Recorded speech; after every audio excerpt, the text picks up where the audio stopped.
Los católicos ignorantes se hacen protestantes. A las pruebas me remito. So here we go. Católico ignorante, futuro protestante. Católico ignorante, futuro protestante. Put 'em up, put 'em up.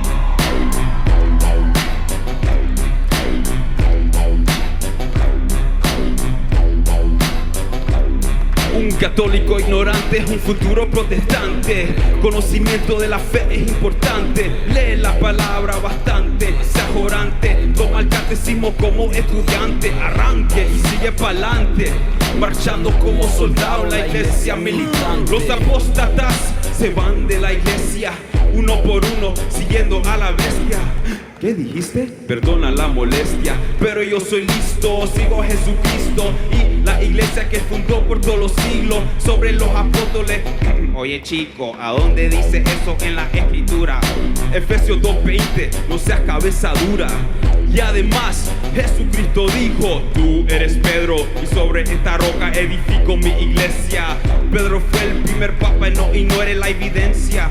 La iglesia, eso ya me tiene harto. ¿Pa' qué voy a la misa si puedo rezar del cuarto? Puedo estar encerrado, rezando todo el día, pero dentro de tu casa no hay Eucaristía. El cuerpo y la sangre de nuestro Señor. Negar este hecho es caer en gran error. Y volviendo a la escritura otra vez, dice Jesús en Juan 6:53, si no comen de mi carne ni beben de mi sangre, de la vida eterna ya no tienen parte. Ahora saben por qué ir a misa es tan importante. Y recuerda, un católico ignorante es un futuro protestante. Conocimiento de la fe es importante. Lee la palabra bastante, sea orante. Vaya a misa como fiel practicante. Arranque y sigue pa'lante. Marchando como soldado en la iglesia militante. ¿Pa' qué tengo que ir a un cura para irme a confesar? Lo veo mal, él es un pecador mortal. Voy directo a Papá Dios, él me va a perdonar. Sí, Papá Dios te perdona tu pecado por medio del sacerdote que fue encargado con el ministerio de la reconciliación por Jesucristo para dar absolución. Usen la inteligencia. La Biblia dice que Pedro tenía suegra, pero no dice que Pedro era un hombre casado. La Biblia dice que Pedro tenía suegra, pero no dice que Pedro era un hombre casado. Y no olvides que un católico instruido jamás será confundido. Oye, tiene lógica. Lógica razonable. Oh, yeah.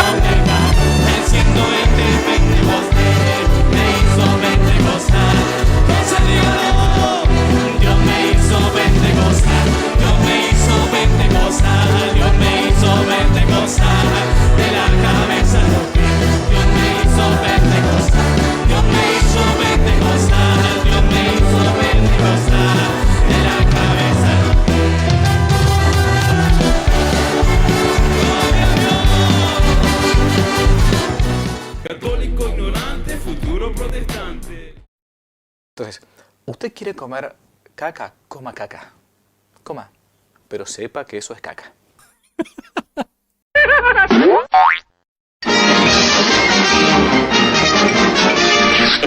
Eso es todo, amigos. Hola amigos, bienvenidos a Diarios y Avivamientos, un viaje por la historia de la Iglesia. Disculpen que hoy no tuve tiempo de peinarme, así que me tuve que presentar de esta manera improvisada, pero si ustedes recuerdan, en el capítulo anterior estuvimos viendo cómo los maestros y doctores de la Iglesia Católica Romana pervierten algunos textos de la Escritura para igualar o equiparar a María con Cristo, que esta es una de las obsesiones de los marianistas o católicos marianos, que pretenden igualar, poner al mismo nivel a María que a Cristo. Vimos algunos textos, como por ejemplo, Primera de Timoteo 2:5, donde la Biblia dice, porque hay un solo Dios y un solo mediador entre Dios y los hombres, Jesucristo hombre. Los marianistas dicen, digamos pues abiertamente con San Bernardo que necesitamos un mediador ante el mediador mismo y que la excelsa María es la más capaz de cumplir este oficio caritativo. Por ella vino Jesucristo a nosotros y por ella debemos nosotros ir a él. Es decir, que para los marianistas entre Dios y los hombres hay un mediador que es Jesucristo, pero entre Jesucristo y los hombres es necesario que alguien más haga de mediador. Y en este caso es María, la mediadora, la cual es necesaria para que nosotros nos acerquemos a Cristo, para que Cristo nos lleve a Dios. Donde la Biblia dice, Filipenses 2:9, por lo cual Dios también le exaltó hasta lo sumo y le dio un nombre que es sobre todo nombre, para que en el nombre de Jesús se doble toda rodilla de lo que están en los cielos y en la tierra y debajo de la tierra. Los marianistas dicen, ¿cómo tiemblan los demonios?, afirma San Bernardo, con solo oír el nombre de María. Al nombre de María se dobla toda rodilla y los demonios no solo temen, sino que al oír esta voz se estremecen de terror. Donde la Biblia dice en Juan 6:44, ninguno puede venir a mí si el Padre que me envió no le trajere, y yo le resucitaré en el día postrero. Allí los marianistas ponen, dice Jesucristo que nadie puede encontrarlo si antes su eterno Padre no lo atrae con su divina gracia. Nadie viene a mí si mi Padre no lo atrae. Así ahora, según Ricardo de San Víctor, dice Jesús de su madre, ninguno viene a mí si mi madre no lo trae con sus plegarias. Recordemos que estos textos los estoy tomando del libro Las Glorias de María, de San Alfonso María de Ligorio, declarado santo y declarado doctor de la Iglesia Católica Romana. Donde dice la Biblia en Juan 19, yo soy la puerta, el que por mí entrare será salvo, y entrará y saldrá y hallará pastos, afirman los marianistas. Dice además San Buenaventura que María se llama puerta del cielo, porque ninguno puede entrar en el cielo si no pasa por María, que es como la puerta.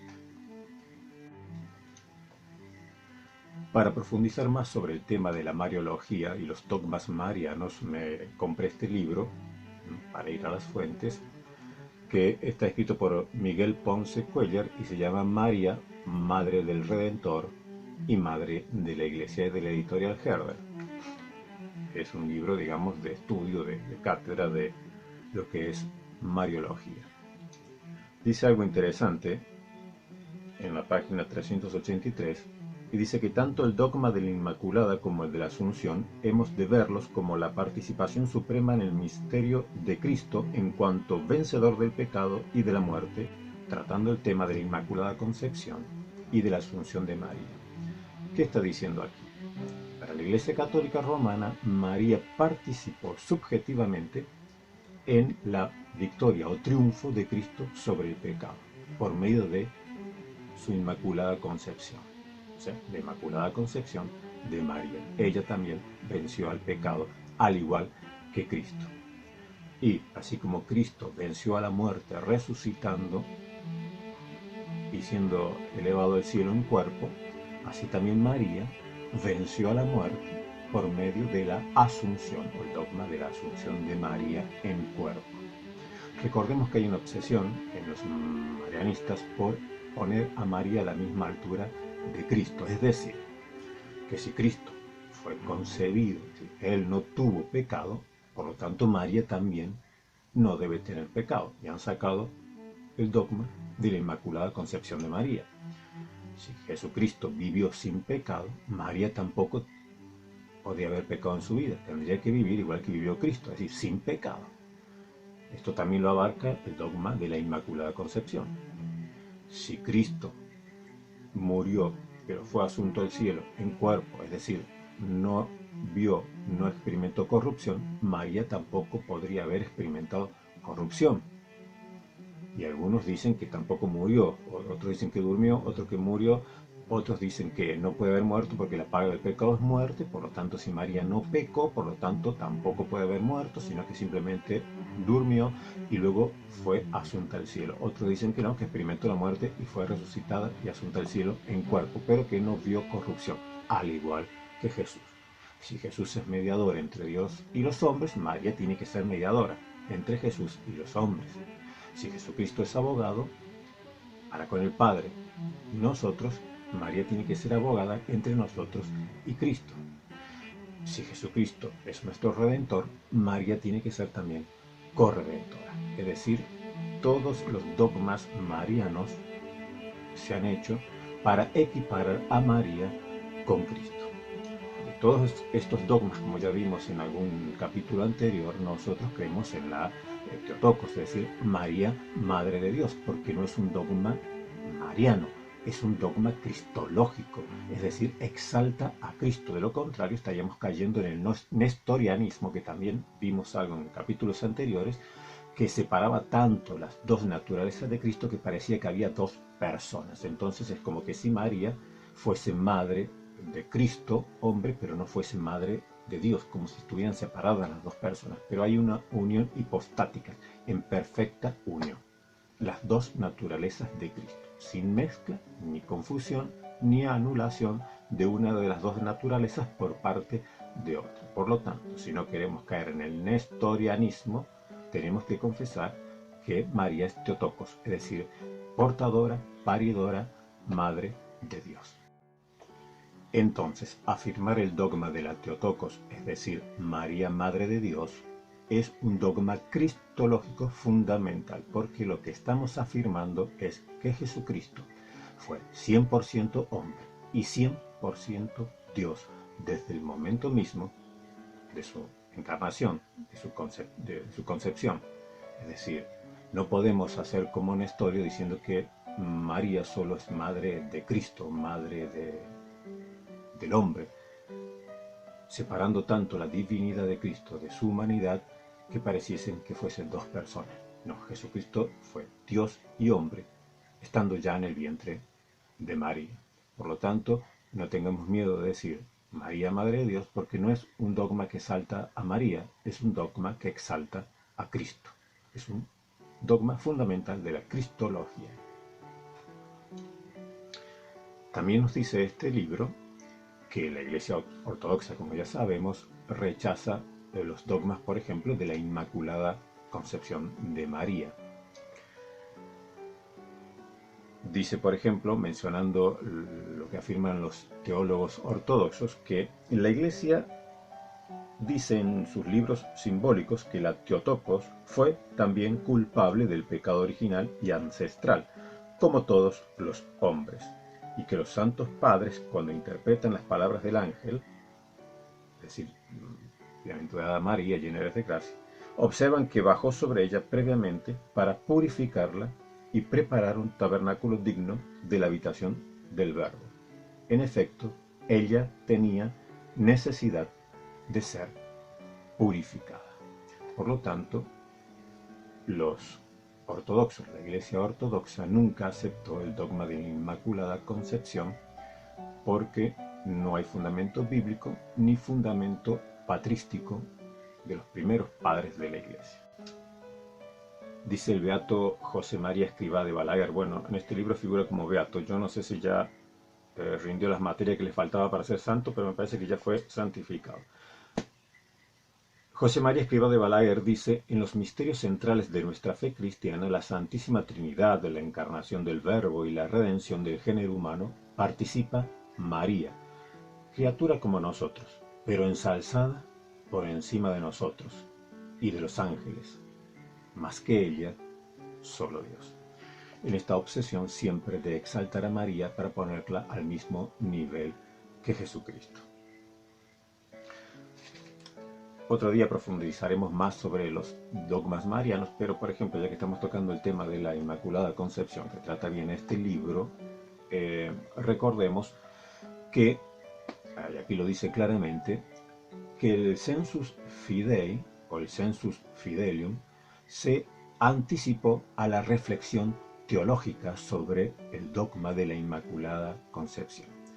¿Qué significa el sensus fidei, o el sensus fidelium? El Papa Francisco dice que el sensus fidei debe ser aceptado porque el pueblo de Dios es infalible in credendo, es infalible en su creencia. Estos son dogmas, por ejemplo, el de la Inmaculada Concepción de María, que surgen de la piedad popular, no de la reflexión teológica, porque leyendo las Escrituras nos surge el concepto en ningún lado de una Inmaculada Concepción de María, ni leyendo a los padres apostólicos tampoco surge este dogma. Este dogma surge en la piedad popular. Vox populi, vox Dei. El sensus fidei debe ser tomado, dice el Papa, porque en este sentir religioso del pueblo de Dios es infalible. Por lo tanto, así dice que se adelantó primero el sensus fidei a la reflexión teológica. Sensus fidei, reflexión teológica y por último la definición dogmática. Es revelador lo que está diciendo porque nos está claramente revelando o diciendo que el dogma de la Inmaculada Concepción no surge ni de la Biblia ni de los padres primitivos o padres apostólicos, sino que nace del desarrollo, evolución de la piedad popular.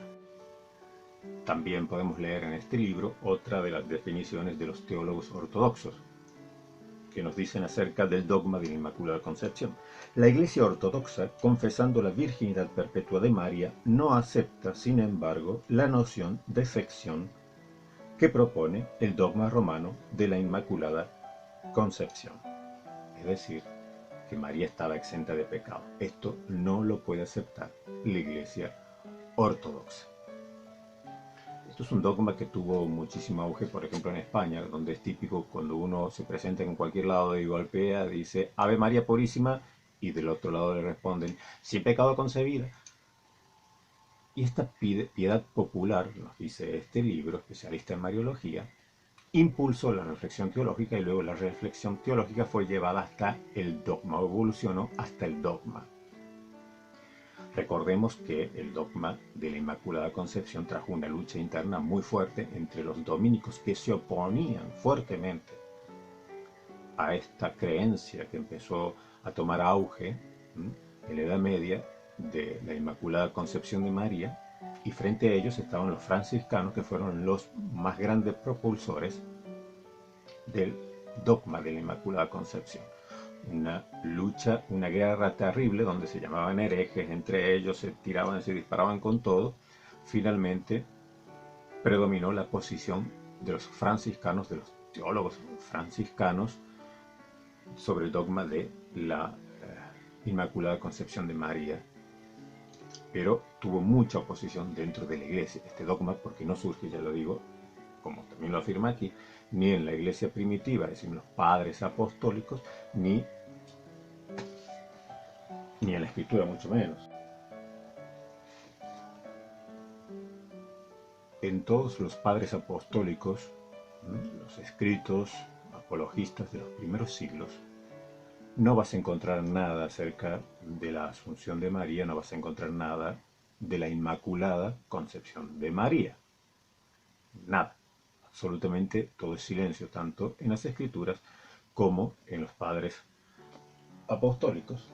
Entonces el dogma de la Inmaculada Concepción se explica desde el sensus fidei, desde la piedad popular, desde el sentir religioso, vox populi, vox Dei. Lo dice también aquí este libro. Dice, es cierto que desde el principio y en todo el proceso fue por delante el sentido religioso popular, el sensus fidelium. Concretamente en la España del siglo XVII resultará imposible defender desde el púlpito una sentencia contraria, es decir, contraria a la Inmaculada.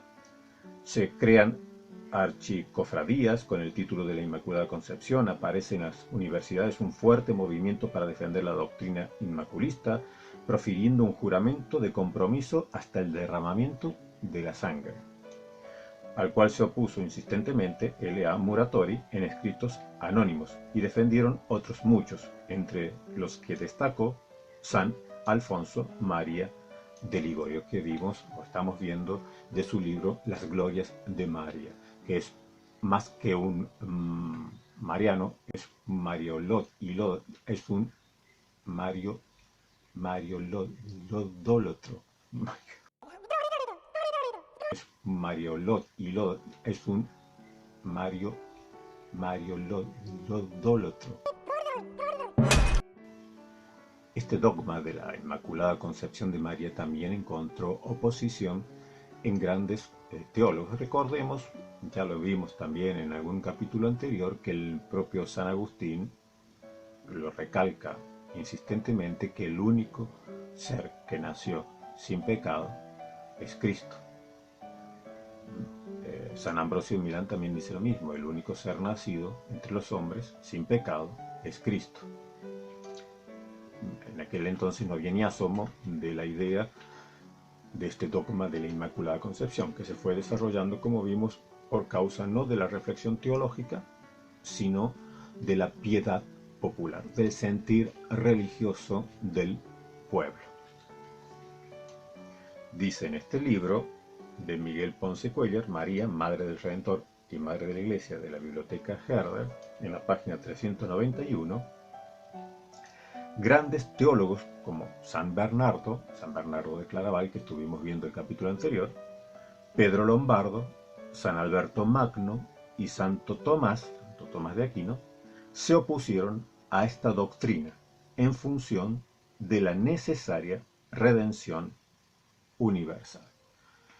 En esto estaban muy preocupados, ya desde los padres de la Iglesia, en afirmar que Cristo redimió a la humanidad toda. Por lo tanto, no podía haber una persona que no tuviera pecado, porque esa persona diría que no le afectaba la encarnación de Cristo, no le afectaba la resurrección de Cristo, no era para él la salvación provista por Cristo. Entonces, el énfasis de estos teólogos, grandes teólogos, era remarcar el carácter universal de la redención de Cristo. Dijimos que los dogmas marianos no tienen fundamentación escritural. Esto ha sido una piedra de tropiezo para los marianistas, y son bien conscientes de que en las escrituras no se encuentra una clara enseñanza de sus dogmas marianos. Es decir, hay que usar mucho la imaginación y tomar versículos aislados para hacer de ellos una doctrina mariológica. En los padres apostólicos, es decir, los padres de los primeros siglos, o aquellos obispos, grandes teólogos, o maestros, o pastores que siguieron a los apóstoles, tampoco hay ninguna alusión a María, y las alusiones son mínimas y siempre en referencia a la cristología. Recordemos eso. En los primeros siglos, todo lo que se dice acerca de María no es para exaltar a María, sino para exaltar a Cristo. Aún la doctrina de Teotocos no fue dada para exaltar la persona de María, sino para exaltar la divinidad y la humanidad de Cristo en esa perfecta unión hipostática, en contra del nestorianismo y en contra también de los eutiquianos, que unían tanto las dos naturalezas que la fusionaban y quedaba anulada la naturaleza humana por la naturaleza divina. Es a partir del siglo IV, siglo V, sobre todo ya el siglo VI, VII, y ya ni hablar en la Edad Media, donde se desarrolla toda esta doctrina mariológica. Es decir, se tuvo que recurrir a una piedad popular, como en el caso de la Inmaculada, donde cuando ya fue imposible parar esta bola de devoción acerca de la Inmaculada, cuando la Iglesia no le quedó otra opción que proclamarla como dogma. Lo mismo ha sucedido con María Corredentora. María Corredentora nace no de una reflexión teológica. Es imposible tomar textos de las Escrituras reflexionando en una correcta y sana exégesis y llegar a la conclusión de que María es corredentora. Tampoco lo vas a encontrar en los padres apostólicos, no vas a encontrar esto. Esto es un desarrollo de la piedad popular que exige, y se ha estado exigiendo sobre todo los marianistas, que se proclame este dogma de María Corredentora. Lo que pasa es que los papas, Juan Pablo II, Ratzinger y otros, se han opuesto sutilmente, han dado largas, pero ninguno de ellos se ha querido quemar las manos proclamando este dogma que es tan contrario a las Escrituras y a la tradición. Por eso no ha de extrañarnos que al no contar con textos de las Escrituras, ya dijimos que en los primeros siglos se recurrió más bien a textos o literatura apócrifa. En los libros apócrifos que estaban allí conjuntamente con el Nuevo Testamento es donde más se habla de María. Muchísimos textos apócrifos que exaltan la figura de María porque notaban esta ausencia de exaltación de María en el Nuevo Testamento, por lo tanto se pretendió poner estos pseudos evangelios o pseudos relatos verdaderos de la vida de la Virgen María para tratar de equiparar esta ausencia que las escrituras nos brindan acerca del personaje de María. Obviamente ni Pedro ni Pablo, que son los grandes exponentes de la teología, no mencionan absolutamente nada de María. Y si continuamos con nuestra sección pervirtiendo las escrituras por parte de los doctores, maestros y apologistas romanistas, podemos ver cómo ellos, por ejemplo, toman este texto de Mateo 2:11, donde habla de la visita de los Reyes Magos a Cristo. Dice, y al entrar en la casa vieron al niño con su madre María y postrándose lo adoraron y abriendo sus tesoros le ofrecieron presentes, oro, incienso y mirra. Ustedes habrán escuchado al pseudo apologista romanista Luis Toro usando este versículo para aclarar que nosotros vamos a Jesús por medio de María, porque nunca vamos a encontrar a Jesús sin María. Y toma este texto, es decir, cuando los reyes entraron en la casa vieron al niño con su madre María, por lo tanto siempre Jesús está con su madre María, y cuando le ofrecen incienso, le adoran, le honran, se postran, no se postraron solamente delante de Cristo, ahí estaba María, entonces también se estaban postrando delante de ella. Y cuando le ofrecen incienso, oro y mirra, no lo recibió Cristo porque era un bebé. Entonces, ¿quién lo recibió? Lo tuvo que recibir su madre. Por lo tanto, todo este presente, toda esta veneración, toda esta adoración también la recibe, es copartícipe María. O sea, hay que tener mucha imaginación, hay que tener mucha fiebre para ver en este texto que nosotros necesitamos ir a Jesús por María. Porque los Reyes Magos, cuando entraron a la casa, vieron a Jesús con su madre. Claro, obvio, era un bebé, pero ya Jesús no es un bebé, está sentado a la diestra del poder de Dios. Si nosotros hoy nos presentamos delante del trono de Dios, nos vamos a ver a Jesús al lado de María. Bueno, ellos sí lo ven, porque ellos sí tienen estos delirios, sobre todo Luis Toro, que como dijimos, el padre Luis Burro parece que a veces come hierba alucinógena y saca estos textos que no tienen ningún sentido por medio de la exégesis sana, llegar a esta conclusión de que vamos a Jesús por medio de María, porque así fueron los Reyes Magos, porque cuando se postraron ante Jesús, se postraron también delante de María, y cuando le ofrecen oro, incienso y mirra a Jesús, en realidad de la que los recibe es María, y luego María se lo da a Jesús. Porque no hay textos en las Escrituras que avalen las doctrinas mariológicas, exceptuando María Theotokos. Sobre todo de la Inmaculada Concepción, no hay ningún texto que lo avale. Tienen que tomar textos aislados de las Escrituras y darle rienda suelta a la imaginación, a sus delirios febriles, para imaginarse, como en este texto, un texto que tenga que ver con la mariología, o que exalte a María, o que tenga fundamentos de un dogma mariano. Es muy notable esto de la mariología, como una persona, cuando llega al conocimiento de todas estas cosas, en el fondo rechaza todos estos dogmas marianos, aunque luego se pase al catolicismo romano, como estos apologetas que dicen que han sido exprotestantes y ahora defienden el catolicismo. Es tan fuerte esto en contra de la idolatría a María, que ustedes pueden comprobar cómo estos apologetas romanistas, que fueron exprotestantes según ellos, nunca lo verán en actos de devoción hacia María. Pueden que tengan una imagen allí que la ponen, pueden que hablen acerca de María, que la mencionen, pero siempre en el fondo, en lo más profundo de su corazón, ellos son bien conscientes de que no hay ningún fundamento escritural acerca de una devoción a María en estos dogmas que los marianistas llevan siempre al extremo. Por eso ustedes pueden ver a José Plasencia, pueden ver a Santiago Alarcón, pueden ver a cualquiera de estos apologistas que según ellos fueron protestantes, que siempre hay un límite, no pueden ir más allá, no les surge, no les nace una verdadera devoción, lo tienen que decir, lo tienen que aceptar. Los dogmas marianos son impuestos en la Iglesia Católica Romana bajo pena de anatema, es decir, que si ellos no creen en esto, son anatemizados por la Iglesia Católica Romana. Por lo tanto, ellos tienen que acallar la voz de su conciencia y confesar lo que sus dogmas, lo que su magisterio infalible les dice que tienen que creer.